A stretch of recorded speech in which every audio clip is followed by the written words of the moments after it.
of individual mind control, and I'm just going to now walk just around the corner from here and take you to the headquarters of global mind manipulation. Mind control has been known about for a very, very long time, and to understand many of the things that Arizona will be talking about in the interview, you just need to explain one of the fundamental techniques of mind control. It's called trauma-based mind control. There is a mechanism in the mind that shuts out the memory of trauma. You know when you have a car accident and you can't remember what happened before, the trauma of the actual accident and immediately afterwards?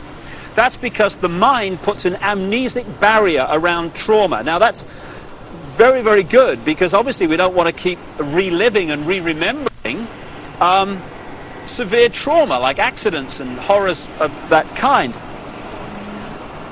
But this they began to understand massively in the concentration camps of Germany under the guy known as Josef Mengele, the angel of death, the infamous mind manipulator and geneticist. They began to understand that if you could systematically traumatize someone, particularly before the age of 5 and 6, then you could turn their mind into a honeycomb of self-contained compartments, amnesic barriers, which were unaware of the existence of the others. And if through hypnotic keys, triggers, words, signs, whatever, you could pull one of these amnesic barriers to the front to become the conscious level, that could experience something or be programmed to do something robotically, and then that compartment could be pushed back in the mind and another one pulled forward.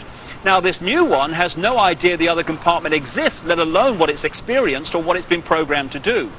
This has become known as multiple personality disorder, or DID, dissociative identity disorder, which is much more appropriate. And for short, these people are known as multiples, and this is some of the terms that Arizona will be using in the interview.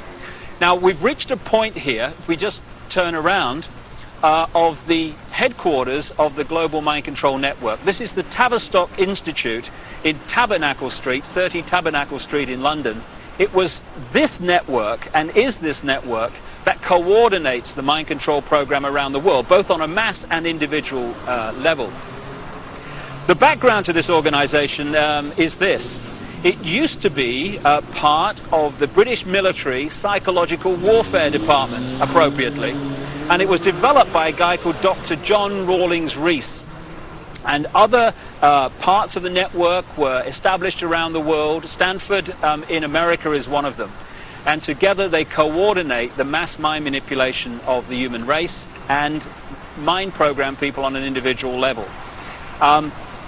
Just to give you an idea, these mind control people are overwhelmingly those that do the assassinations. Why is it always a lone nutter that's responsible for assassination? So people say, oh, he was just a nutter. No conspiracy, no more investigation necessary. Why is it that the same psychological profile keeps turning up all over the world with guns, going crazy with guns in the street, killing people, creating problem, reaction, solution situations in which legislation comes through and is introduced as a result of those horrors?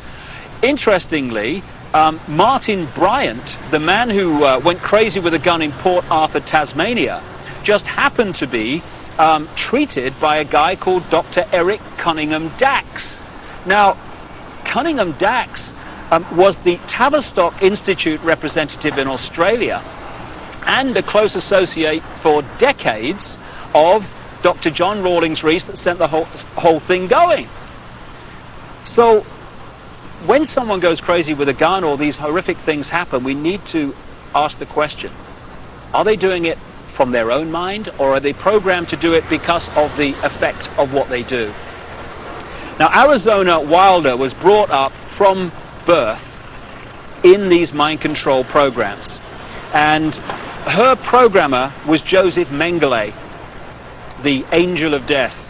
And when he eventually died in the late 80s, because the subject of the programming becomes so attached to the programmer, almost worshipping the programmer, when the programmer dies, often the programming starts to break down. It did with this lady, and that's why now she's speaking out and talking in staggering detail about what she experienced and the people that she was involved with.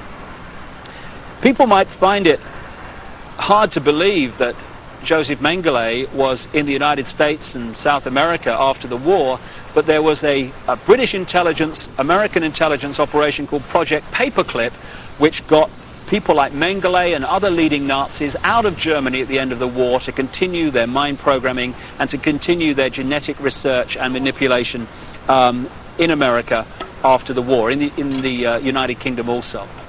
So this is some important background to this Arizona Wilder interview, but it's not even the biggest secret. The biggest secret is even more bizarre than that.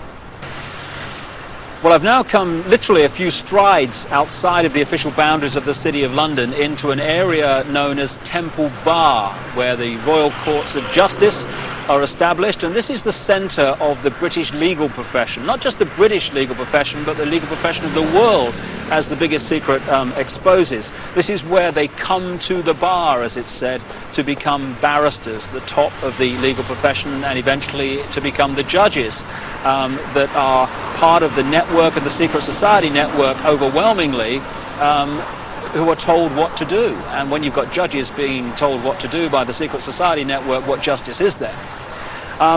Temple Bar is named after the Knights Templar, one of the secret societies in the ancient world that I talk about in my books, and they were part of this network, and their successors are continuing that manipulation and agenda to this day.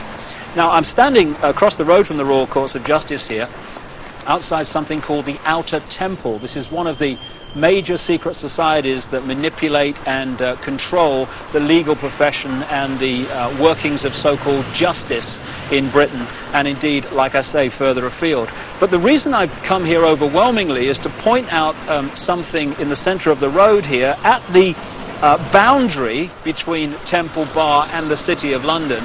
And it's a massive reptile figure, dragon figure, in the centre of the road. Now, we're getting into what the biggest secret is here, because when you go around London, and indeed looking at the coats of arms of the aristocratic families, etc., again and again you keep seeing reptiles, you keep seeing dragons, and you've got the serpent race and the dragon race constantly recurring in the ancient texts describing the gods of the ancient world.